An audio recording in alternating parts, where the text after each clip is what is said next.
नमस्कार शेतकरी मित्रांनो, शेतकरी दादा या यूट्यूब चॅनलवरती तुमचं सहर्ष स्वागत आहे। आज आपण दरवेळी जो प्रयोग करत असतो त्या पद्धतीचा हा एक प्रयोग केलेला आहे। तो भात हे आंतरपीक आणि ऊस हे एक मेन नगदी पीक अशा प्रकारे हा प्रयोग करण्यात आलेला आहे। हे ज्या ठिकाणी क्षेत्र आहे हे पूर्व विभाग आहे, यामध्ये मी आडसाली लागण करू शकत नाही। त्यामुळे मी यावेळी करत असताना एक नवीन प्रयोग म्हणू शकताय। इथून पाठीमागे मी करत नव्हतो, पण यावर्षी मी तशा पद्धतीने केलेलं आहे।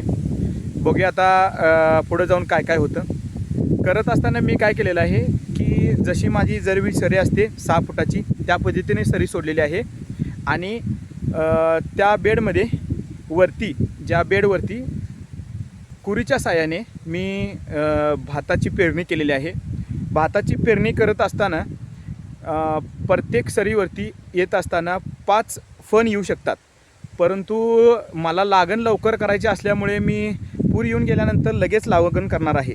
त्यासाठी मी करत असताना मी काय केलेलं आहे की फक्त 3च कुरीचे फण चालू ठेवलेले आहेत आणि उरलेले जे फण आहेत ते बंद केलेले आहेत। यामध्ये सर्व ज्या गोष्टी करतोय त्या मला ऊसाला उपयोगी पडतील अशा पद्धतीनेच केलेल्या आहेत। मी आता तुम्हाला पुढे व्हिडिओमध्ये दाखवतो की मी कशा पद्धतीने ते नियोजन केलेलं आहे। आणि जर कोणती शंका वाटल्यास तुम्ही मला जरूर कमेंट करा आणि मी तुम्हाला परत त्याच्यावरती रिप्लाय करेन। आत्ता तुम्ही या ठिकाणी पाहू शकताय की ही पहिली सरी आहे, ही आहे दुसरी सरी, ही आहे तिसरी सरी। या तिन्ही सरींच्या मध्ये करत असताना आपण फक्त ज्या ठिकाणी बेड आहे त्या बेडवरतीच फक्त 3 कुरीच्या साहाय्याने पेरणी केलेली आहे। तुम्हाला यामध्ये थोडं स्पष्ट दिसू शकेल। या सरीमध्ये बघा की या 3च लाईन फक्त कुरीच्या गेलेल्या आहेत आणि उर्वरित जी जागा आहे ती रिकामी ठेवण्याचा प्रयत्न केलेला आहे। ज्यावेळी पूर येऊन जाणार आहे त्या टायमिंगला माझं भात आहे असं राहणार। ज्यावेळी मला पूर येऊन गेल्यानंतर मी यामध्ये रोपं किंवा कांडी लागण करेन, त्या टायमिंगला मी याचा उपयोग जो मधला स्पेस आहे त्यामध्ये लागण करून या उर्वरित जाग्यामध्ये भात फक्त घेण्याचा प्रयत्न केलेला आहे। भात आणि लागण असा जो प्रयोग आहे हा प्रयोग अशा पद्धतीने कदाचित पहिल्यांदाच मी केला असेल। याच्या अगोदर आमचे वडील करत होते, मात्र त्यांची 2 जोडओळ पद्धत होती। या जोडओळ पद्धतीमध्ये त्यांनी करत होते, पण यावेळी मी अशा पद्धतीने केलेलं आहे। या 3 लाईन आहे, ह्या भाताच्या ह्या 3 लाईन आहेत आणि ही जी लाईन आहे ही लाईन आहे फ्युचरला आपण ऊस लागण करणार आहे ती लाईन आहे।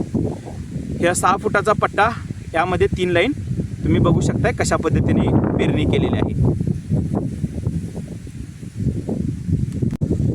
तुम्ही व्हिडिओमध्ये बघितल्याप्रमाणे अशा प्रकारे पेरणी जर केल्यास आपली लागण ही लवकर होते आणि आपले एक आंतरपीक ही घरी येऊन जाते।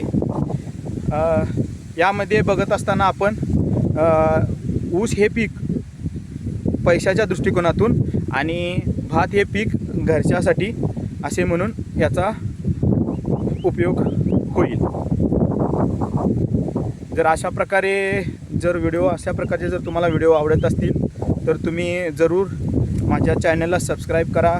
जर व्हिडिओ आवडल्यास लाईक करा, शेअर करा आणि मला प्रोत्साहन देत राहा।